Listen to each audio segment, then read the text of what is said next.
उसे सब मौसी कहकर पुकारते थे। बच्चे भी और बड़े उम्र के लोग भी। किसी के घर बच्चा बीमार होता तो सबसे पहले मौसी को ही बुलाया जाता।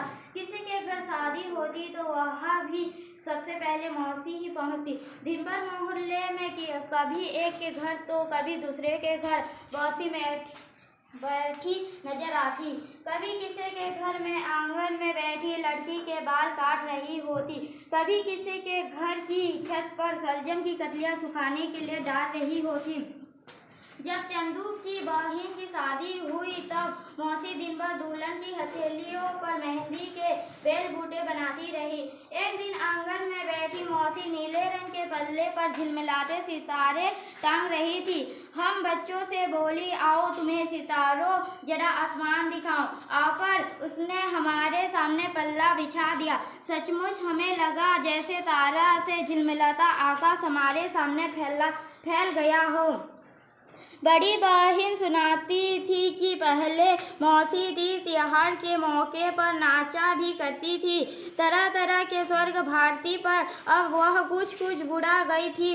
मौसी कौन थी, कहाँ से आई थी, कोई नहीं जानता था। किसी को यह भी मालूम नहीं था कि वह रहती कहाँ है। एक बार माँ ने मुझसे कहा, जा मौसी को बुला ला। मैंने पूछा, वो कहाँ मिलेगी? माँ बोली, मोहल्ले में ही मिलेगी। यह भी कोई नहीं जानता था कि मौसी कब उसे मोहल्ले से आई थी। बच्चे जब बड़े हो जाते, छोटे स्कूल को छोड़कर मिडिल स्कूल पढ़ने जाने लगते तो मौसी का दामन छोड़ देते। तब मोहल्ले के दूसरे नन्हे बच्चे उसका साथ पकड़ लेते थे। वह नौकर बचपन से ही उनके घर का काम करता आ रहा था।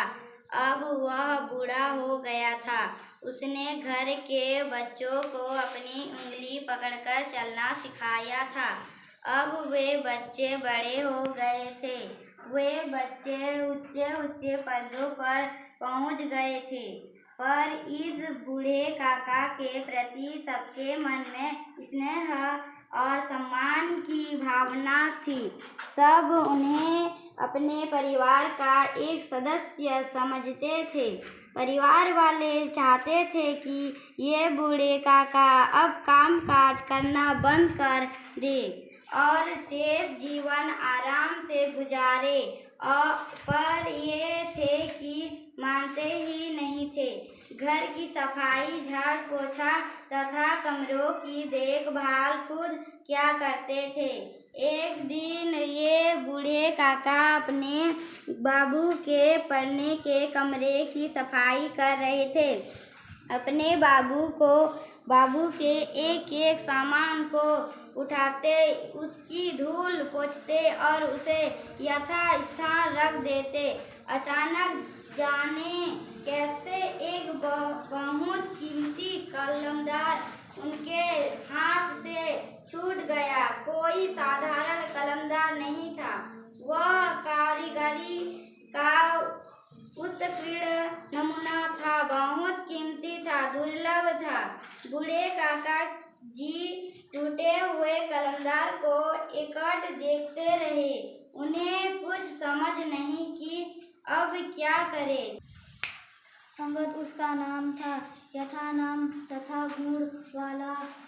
कहावत उस पर पूरे 100 पैसे ठीक उतरती थी।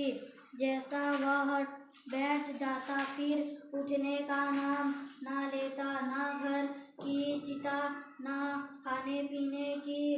बेचारी पत्नी गांव का कुटान पीसा करके किसी तरह बच्चों का पेट पालती और अपनी पति की राह देख करती। अंगद कभी घर जाता, कभी किसी के चौरे पर ही सो रहता।